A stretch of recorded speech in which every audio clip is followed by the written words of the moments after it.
Well, welcome back. This is part 2 of the Rotel model 18572, and we're looking here at the underside of the record deck. I've turned it over.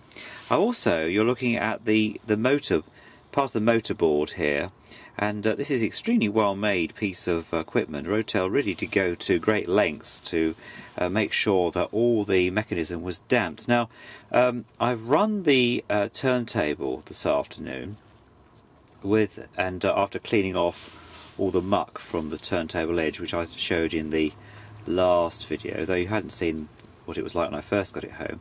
But the motor was running very noisily, and often this is quite the case with these record players, because what happens is the bearings on the race track run, the bearing run, or the bearing race I suppose you could call it, really they dry out over time. So I've now used some graphite oil just to insert inside, and I don't know whether you can see that there, probably can't, but down inside, let me just get my red pointer, down inside here there is a small bearing race down, chase down inside there, and also I put some in the top. You'll probably just about see that down in here, and also underside. Now I could take the whole motor out. It means taking off this plate and also removing these clips here where the bracing is, the damping is, but I think I've probably managed it without it. It sounds a lot better. You might just hear it going round. That is a hell of a lot better than it was when it was running. It was really noisy this afternoon. It wasn't, the bearings haven't worn, they just got dry, and so you just need to run a little bit of oil down in there on the end of a paintbrush, which is what I do, and then that will actually solve the problem. I've also taken the opportunity of just re-greasing, cleaning off, because all the oil had gone to mush. All these areas here, a little bit of Castro, and here on the damping, this bit here is where the RCA cables are. They're actually shielded behind this shield here.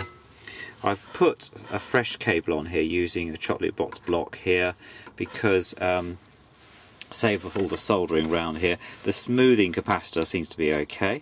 I'm not going to touch that. That's just as I will be adding a earth strap though, so they can actually link into the techniques, which I'm going to link it up to in the office on that one. The rest looks quite in order actually. Everything else looks in order.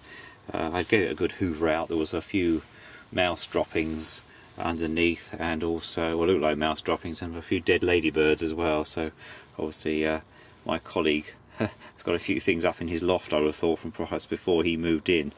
So I'm going to reassemble this now, and then see how we get on. Now on the disc side, let me just turn to this now. You can just about see. Now you can see that's much cleaner, and I will of course actually give it a good polish as well with some aluminium polish there.